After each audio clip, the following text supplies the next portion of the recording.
Përgjigjen është dhe me pyetjen e ditë.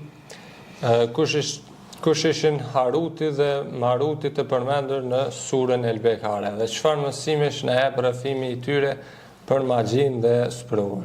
Haruti dhe Maruti pikërisht në surën Bekare përmenden, pra kanë qenë dy melajke të sjellur si sprovë, pra për njerëzit, për më ju tregue se magjia është mëkat i madh, është shirk, është vepër penale dhe më ju tregu njerëzimit se në të ardhmen do të dalin njerëz që do të bëjnë sehr, Allahu na ruaj, ose xhin dhe bashkëpunëtorët e tyre. Wa kanu shayatin min al-jinni wal-ins, dhe ka prej shejtanëve, domethënë njerëz edhe xhin që bashkëpunojnë pra me njëri tjetrin, runa Zot.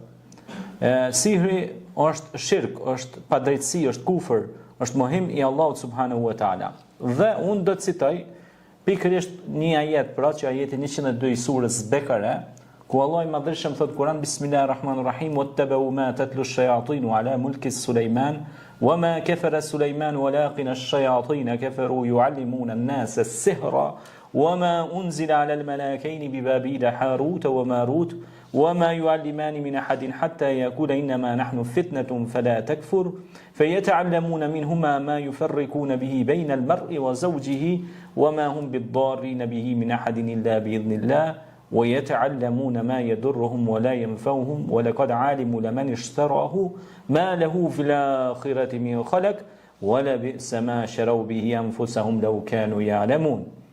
Që është gjuhën origjinale, pra në gjuhën që ka zbritur Kurani famlar, që është gjuhë e krijuesit. Pastaj e lexojmë përkthimin në gjuhën tonë shqipe. E hodhën librin e Zotit. E ndoqën atë që thonin shejtan djajt për kohën e sundimit të Sulejmanit alayhis salam. Po Sulejmani nuk ishte i pa fe, i pa besim. Djajt pra shejtant ishin të pa fe, sepse ju mësonin njerëzve sehrin, magjin. Edhe çka u zbriti në Babil dy me lajkeve, Harutit dhe Marutit.